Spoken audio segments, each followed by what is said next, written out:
Good evening students. Start करेंगे हम आज का टॉपिक। और आज का टॉपिक है हमारा प्रोटिस्टा में हमने डाइनोफ्लैजिलेट्स यूग्लिनॉइड्स किया था लास्ट टाइम। तो अब हमारे दो हेडिंग बचे हैं लास्ट के, स्लाइम मोल्ड्स एंड प्रोटोजोन्स। तो अब हम उनको करने जा रहे हैं। तो सबसे पहले हम स्टार्ट करते हैं स्लाइम मोल्ड्स।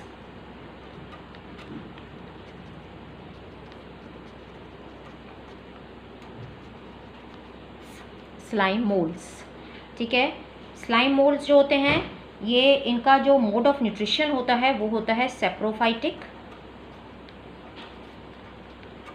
सेप्रोफाइटिक का मीन्स है जो रॉटन सब्सटेंसेस यानी सड़ी गली चीज़ें, डेड डिकेइंग ऑर्गेनिक जो मैटर है उस पर ग्रो करते हैं और उसको खाते हैं, यानी dead and decaying organic matter, यानी जो डेड हो जाते हैं, जैसे पत्ती गिर गई, लॉग सूख गया, नीचे गिर गया, जो लीव्स वगैरह हैं, ट्विग्स हैं,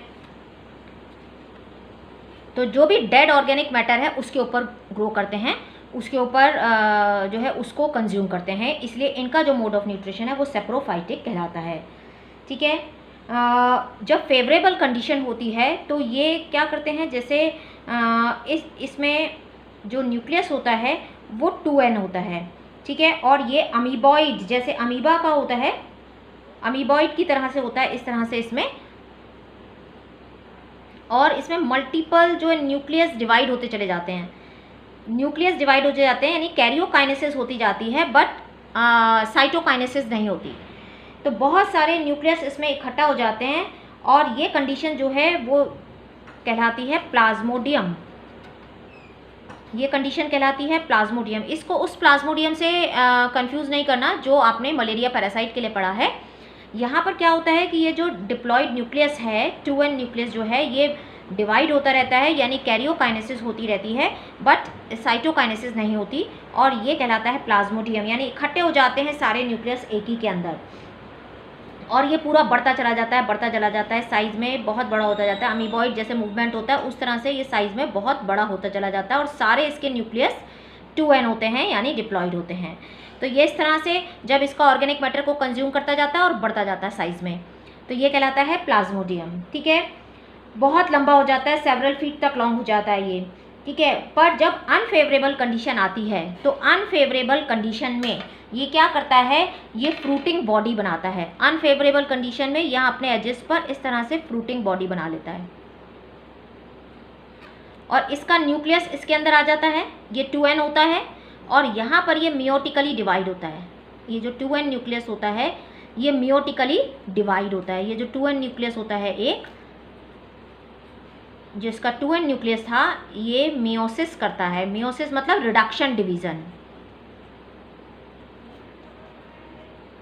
अब जब रिडक्शन डिवीज़न करेगा तो क्रोमोसोम नंबर हाफ हो जाएगा। तो ये ऐसे इसके अंदर ये जो फ्रूटिंग बॉडी बनी है उनके अंदर इसका जो 2n न्यूक्लियस था वो मियोटिकली डिवाइड होता है, और बहुत सारे स्पोर्स इसके अंदर फॉर्म हो जाते हैं। ये क्या बन गए, स्पोर्स, क्योंकि इनके चारों तरफ थोड़ा सा साइटोप्लाज्म लग जाता है और ये पूरा जो है वो स्पोर्स लाइक स्ट्रक्चर बन जाती है। और ये जो स्पोर्स हैं, ये जब रप्चर होता है तो ये स्पोर्स बाहर आ जाते हैं, और ये जो स्पोर्स हैं इनके चारों तरफ एक सेल वॉल प्रेजेंट होती है, सेलुलोज की सेल वॉल होती है।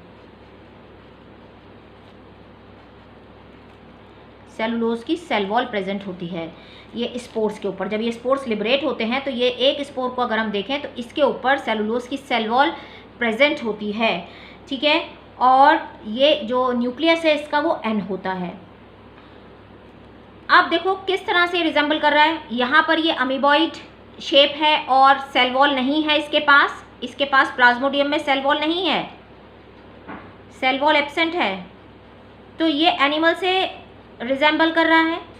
यहाँ पर फ्रूटिंग बॉडी बना रहा है, तो मीन्स ये फंगी बनाती हैं फ्रूटिंग बॉडी, तो फंगी के साथ ही रिजेंबलेंस शो कर रहा है। यहाँ पर ये सेलुलोज सेल वॉल बना रहा है, मीन्स ये प्लांट्स के साथ रिजेंबल कर रहा है। तो तीनों के साथ अपने कनेक्शन शो करता है, एनिमल्स के साथ, फंगस के साथ एंड प्लांट्स के साथ। अब ये जो फ्रूटिंग बॉडी में से जो ये स्पोर्स निकले हैं, ये स्पोर्स क्या करेंगे, ये आपस में इस तरह से ये फ्यूज़ हो जाती हैं, ये ग्रो करती हैं, 2 अमीबॉइड सेल टाइप की बन जाती हैं, ये आपस में फ्यूज़ हो जाती हैं और यहाँ पर ये न्यूक्लियस क्या हो जाता है अब 2n, क्योंकि ये n था, ये आपस में फ्यूज़ होकर 2n बन जाता है और फिर से ये ग्रो करने लगता है और ये फिर से बना देता है प्लाज्मोडियम। तो इस तरह से ये जो अमीबॉइड शेप बनी थी ये इनकी स्पोर की, ये आपस में फ्यूज़ करते हैं और ये 2n बन जाता है और ये फिर से वापस से प्लाज्मोडियम को बना देते हैं। ठीक है, और ये स्पोर्स कब लिबरेट होते हैं, जब ये रप्चर होता है तो ये सारे एयर करंट के साथ मूव करते हैं। तो ये क्लियर हुआ आपको स्लाइम मोल्ड कि क्या है, ये प्लाज्मोडियम स्ट्रक्चर है, यानी न्यूक्लियस जो है वो डिवाइड होता रहता है माइटोटिकली, यानी कैरियोकाइनेसिस होती रहती है, साइटोकाइनेसिस नहीं होती है। फेवरेबल कंडीशन में ये ग्रो करता रहता है डेड डिकेइंग ऑर्गेनिक मैटर को खा के। जब फेवरेबल कंडीशन नहीं होती है, अनफेवरेबल कंडीशन होती है, तब ये फ्रूटिंग बॉडी बनाता है, उसमें इसका न्यूक्लियस मियोटिकली डिवाइड होता है, यानी हैप्लॉइड स्पोर्स बन जाते हैं, ये स्पोर्स लिबरेट हो जाते हैं, इसके ऊपर सेल वॉल होती है जो इसको रिजेंबल कराती है प्लांट से। उसके बाद ये 2 अमीबॉइड शेप स्ट्रक्चर जो होती हैं, ये जो डेवलप होता है, ये आपस में फ्यूज़ होते हैं, 2n बन जाता है और फिर से ये प्लाज्मोडियम को डेवलप कर देता है। तो ये हो गया हमारा स्लाइम मोल्ड। अब हमारा लास्ट इसका टॉपिक बचा है कौन सा, हमारा लास्ट टॉपिक बचा है अब प्रोटोजोन्स।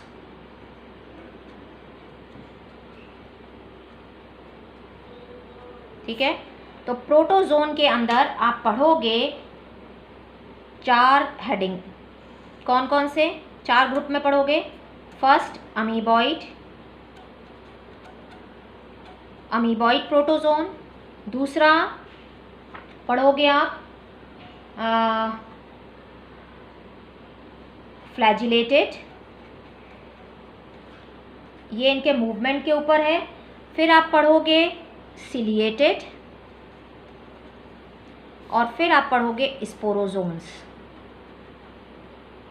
ठीक है, तो ये इनके मूवमेंट के ऊपर है, जिसमें अमीबॉइड मूवमेंट होता है वो अमीबॉइड हो गए, अमीबा आता है इसमें, फ्लैजिला से होता है, इसमें सीलिया से मूवमेंट होता है, इसमें अमीबॉइड होता है, इसमें फ्लैजिला के थ्रू होता है, इसमें सीलिया के थ्रू होता है, इसमें स्पोर्स मूव करते हैं। तो ये 4 प्रोटोजोन्स पढ़ोगे। तो अमीबॉइड तो आपको समझ में आ गया होगा कि इसमें हम किसके बारे में बात कर रहे हैं।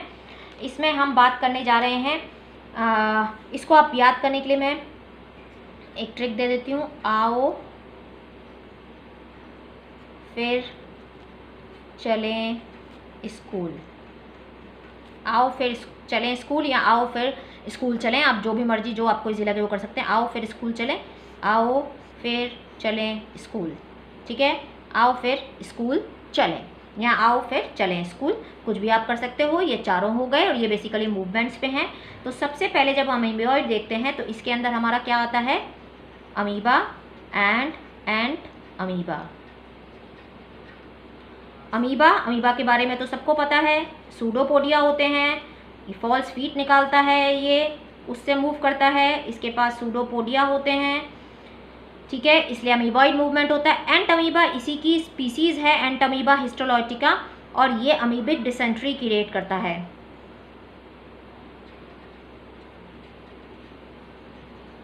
अमीबिक डिसेंट्री करता है, यानी अगर ये हो जाता है तो उसमें स्टूल के हमारी इंटेस्टाइन में रहता है और इंटेस्टाइन में रह के उसको पूरा जैसे नोच देते हैं, पूरा खरोच देते हैं, उस टाइप से करता है, जिससे कि वहाँ से स्टूल के साथ म्यूकस और जो है ब्लड आने लग जाता है। फिर वो डॉक्टर्स जब मेडिसिन देते हैं तो वो ठीक हो जाता है। तो एंट अमीबा हिस्टोलॉटिका जो है वो अमीबिक डिसेंट्री क्रिएट करता है, यानी ये पैरासिटिक है। ठीक है, तो 2 हो गए अमीबॉइड में, अमीबा एंड अमीबा।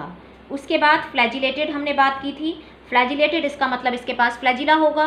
तो फ्लैजिला में हमारे को क्या देखना है, फ्लैजिला किसके पास है, यहाँ पर आपको नाम याद रखना है ट्रिपैनोसोमा।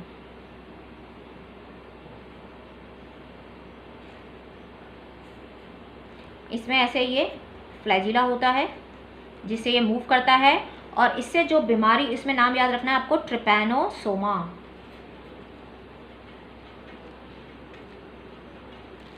ट्रिपैनोसोमा ये क्या करता है, ये करता है स्लीपिंग सिकनेस, ये क्रिएट करता है स्लीपिंग सिकनेस। ये अफ्रीका में ज़्यादा होता है। तो जो लोग अफ्रीका में जाते हैं उनको पहले इसका इंजेक्शन लगाना पड़ता है इससे बचने के लिए, येलो फीवर से। इसको बोलते हैं हम स्लीपिंग सिकनेस। और इसका जो वेक्टर है वो है सीसी फ्लाई।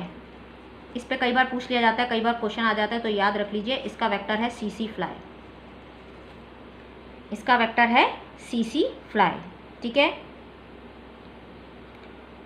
दोबारा लिख दूं क्या अगर ये नहीं क्लियर हो रहा था? सी, ठीक है, टीएससी टीसी फ्लाई वेक्टर है स्लीपिंग सिकनेस का। ये हो गए हमारा ट्रिपैनोसोमा। तो ये पैरासिटिक फॉर्म हो गई क्योंकि डिसीज़ कर रही है। जो भी डिसीज़ कॉजिंग होते हैं वो सारे पैरासिटिक होते हैं, तो ये पैरासिटिक फॉर्म हो गई। अब आ गया सिलिएटेड। तो सिलिएटेड में आपको ध्यान रखना है जो सिलिएटेड यानी इसके पास सीलिया होंगे। तो इसका एग्जाम्पल आपने पढ़ा हुआ है पैरामीशियम, स्लीपर एनिमल भी बोलते हैं इसको। इस तरह से यहाँ पर ये होती है गलेट। इसके चारों तरफ ऐसे छोटे छोटे हेयर लाइक प्रोजेक्शंस होती हैं जिसको बोलते हैं सीलिया। और इस सीलिया की हेल्प से ही ये मूव करता है और जो भी फूड आता है वो गलेट से अंदर लेता है, यहाँ से अंदर लेता है। इसमें 2 न्यूक्लियस होते हैं। एक बार इस पे नीट में क्वेश्चन आया था कि 2 न्यूक्लियस किसके पास प्रेजेंट होते हैं, तो इसके पास ये 2 न्यूक्लियस होते हैं। 2 न्यूक्लियस आपको ध्यान रखना है, एक का नाम है मैक्रो और एक का नाम है माइक्रो। जो बड़ा वाला है उसको बोलते हैं मैक्रो न्यूक्लियस, मैक्रो, और छोटे वाले को बोलते हैं micro. So macro and micro nucleus, ठीक है। 2 न्यूक्लियस इसके पास प्रेजेंट होते हैं। ये क्या है? ये है पैरामीशियम, ये है पैरामीशियम। तो पैरामीशियम आपको ध्यान रखना है सिलिएटेड प्रोटोजोन में जिसके पास 2 न्यूक्लियस प्रेजेंट हैं। तो ये आ गया हमारा सिलिएटेड में, क्या कि सीलिया की तरफ से इसमें मूवमेंट हो रही है। अब बचा लास्ट हमारा स्पोरोजोन। इसका मतलब इसकी जो इन्फेक्शियस स्टेज है उसमें स्पोर होते हैं। तो यही है आपका मलेरिया पैरासाइट, जिसमें यहाँ पर आपने देखा था मल्टीपल फिशन होता है और छोटा छोटा बिट ऑफ साइटोप्लाज्म लग के ऐसे स्पोर्स बन जाते हैं। इसको भी हम बोलते हैं क्या? प्लाज्मोडियम। प्लाज्मोडियम मलेरिया पैरासाइट जो मलेरिया स्प्रेड करता है, पर इसकी जो इन्फेक्शियस स्टेज है वो क्या है? इन्फेक्शियस स्टेज इसकी स्पोर स्टेज है। तो ये इसका नाम क्या याद रखना है आपको? Plasmodium malaria parasite. क्या है ये? Malaria parasite.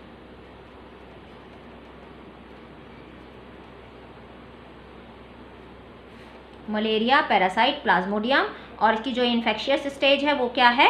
स्पोर। इसलिए ये इसका कैटेगरी कौन सी दी गई? स्पोरोजोन्स।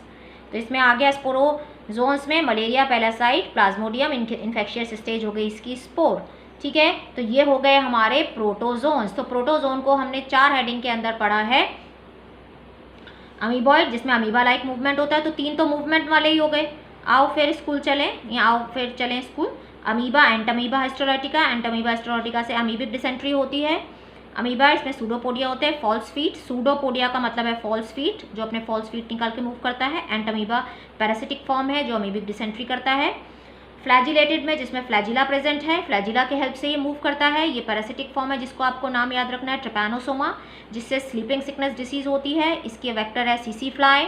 ये अफ्रीका में सबसे ज़्यादा होता है, यहाँ पे नहीं होता।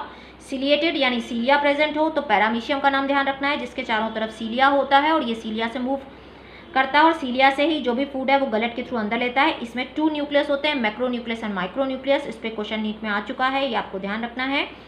स्पोरोजोन्स, स्पोरोजोन यानी जिसके अंदर जो इन्फेक्शियस स्टेज है वो स्पोर है। इसमें आपको ध्यान रखना है मलेरिया पैरासाइट प्लाज्मोडियम, जिसमें यहाँ पर ये मल्टीफिशन से बहुत सारे न्यूक्लियस उनके ऊपर चारों तरफ बिट ऑफ साइटोप्लाज्म लग जाता है और बहुत सारे